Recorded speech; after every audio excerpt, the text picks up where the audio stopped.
So let's look at how quadratic functions are used in word problems, kind of connecting things we've been calculating with interpretations in the real world.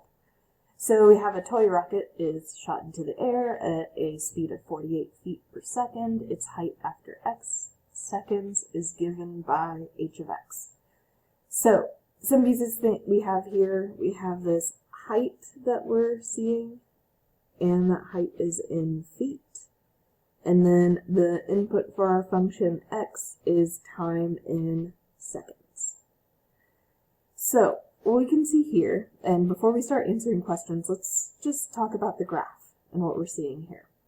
So we're mapping the height of the rocket as time is passing. So being here at 0, 0, that's the idea of the toy rocket on the ground just before launch. And then it launches off into the air, and then this 132 is the idea that 1 second has passed and it has a height of 32 feet. Now you can see here it reaches a maximum height, so 1.5 seconds and a height of 36 feet. So that's our maximum height. The toy rocket isn't going to have any heights above that. And then the rocket starts coming down. So we can see after 2 seconds it has that height of 32 feet again. And then it comes back to the ground, and our function ends where after 3 seconds, the rocket has a height of 0, which is the equivalent of being on the ground. So what we can see here is we're going to have we'll be only seeing positive values here, like to have negative time isn't going to make sense. To have negative heights also does not make sense. So our domain and range are pretty restricted here. We can see our functions opening downward, which makes sense based on our value for a being negative there, so we have that connection as well. And then all of these values we're seeing, like the vertex and the x-intercepts, all come from the calculations we've done with the function. It's just we're seeing them already graphed out for us. Okay, so now let's start answering these questions. Does this parabola open upward or downward? Well, we can see from the graph, as well as a being negative, that this opens downward. What are the x-intercepts? So you can see we have 0, 0, and 3, 0. In terms of interpretation, what that means is the toy rocket starts at a height of 0,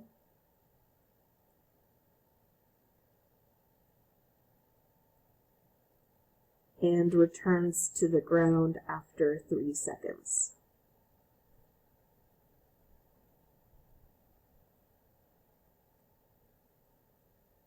So that could be our interpretation. It's what are the points of time when that toy rocket's on the ground, and it's when it starts, so when time is 0, and then also after 3 seconds when it returns after its trip.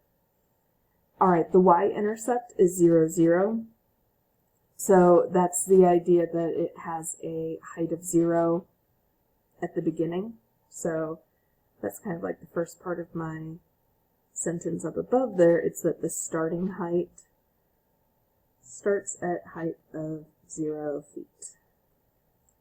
State the domain and range. So for the domain, we're only seeing values from 0 to 3, and including the ends of those. So that would be the idea of the restriction of time. It's like we're only really measuring time from 0 to 3 seconds. And then for the range, it's starting at 0 and then it has a maximum height of 36. So that would be the idea that the toy rocket can have a height of 0 to 36 feet, with 36 feet being the maximum.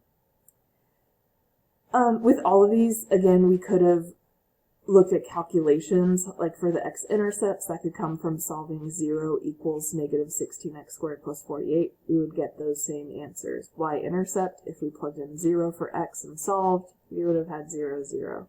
So it's just with that graph and in terms of reading. Then notice we could also solve for answers at different heights. Like let's say I asked, when does the rocket have a height of 32 feet? So what that would mean in terms of the function is where h of x is, I would plug in 32 and solve the quadratic function. So we would move 32 over, maybe look at some factoring that we can do, and then what we would have is two solutions. We would get x equals 1 and x equals 2, giving us two possible solutions. So we can solve equations with this as well, and it's just, I want you to notice that sometimes, like if you're given a height, it can happen at 2 points of time because of this idea that it's going up and reaching a maximum and then coming back down.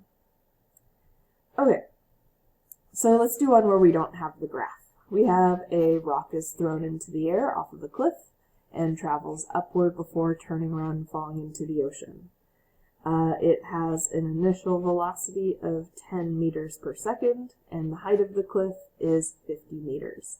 So that 50 meters we can see right here in our function. It's our y-intercept.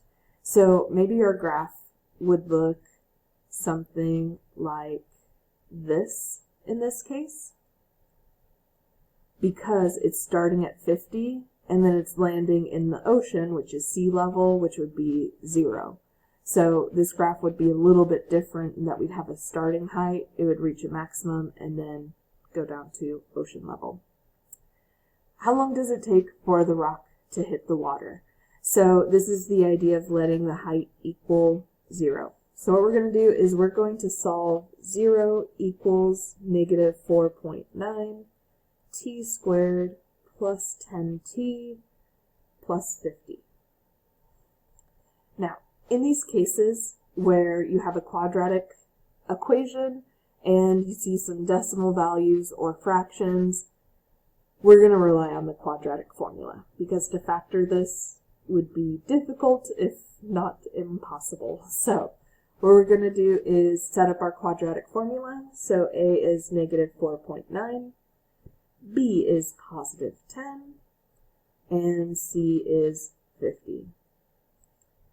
So I'm going to set up my quadratic formula here, square root squared minus 4ac all over 2.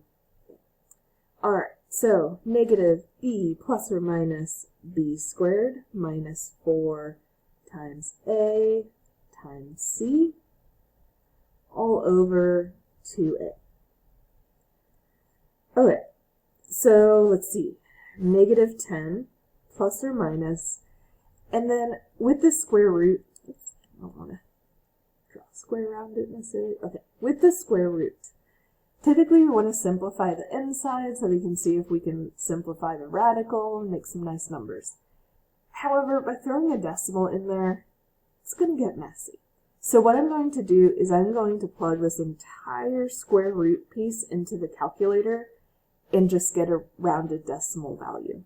So let's hop over to the calculator, where I'm going to do square root, and then we'll have 10 squared minus 4 times negative 4.9 times 50. So 32 point, since I still need to do some work with this number, I'm going to round this to 4 decimal places just to keep some accuracy. So 32.8634. So I'm just going to write that number in there.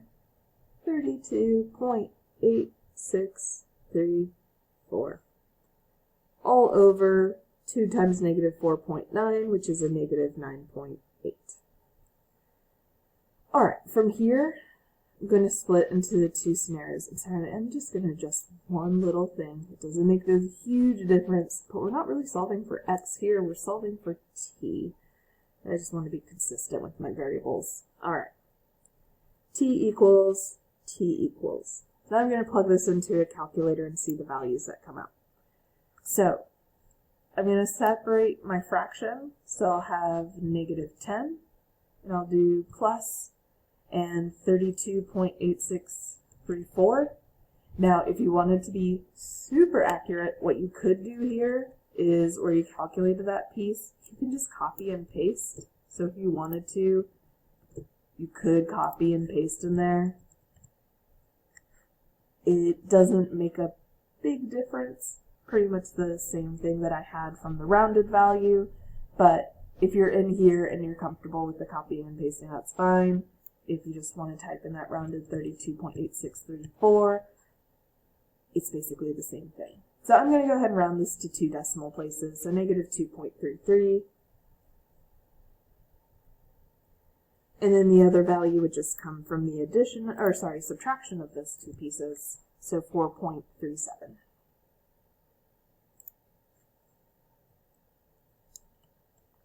So just to give you insight into my rounding ideas is that in the middle of the work, going to 4 decimal places is really good. It keeps a lot of accuracy. It makes a fairly significant difference from like if we left out those 2 decimal places.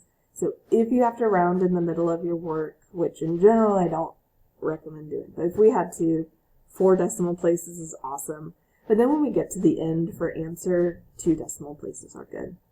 So we get these 2 answers. So this is telling me that the rock will hit the water at either negative 2.33 seconds and 4.37 seconds. Now time being negative doesn't make sense, so we're just going to throw out that negative answer because it doesn't fit the idea of our domain.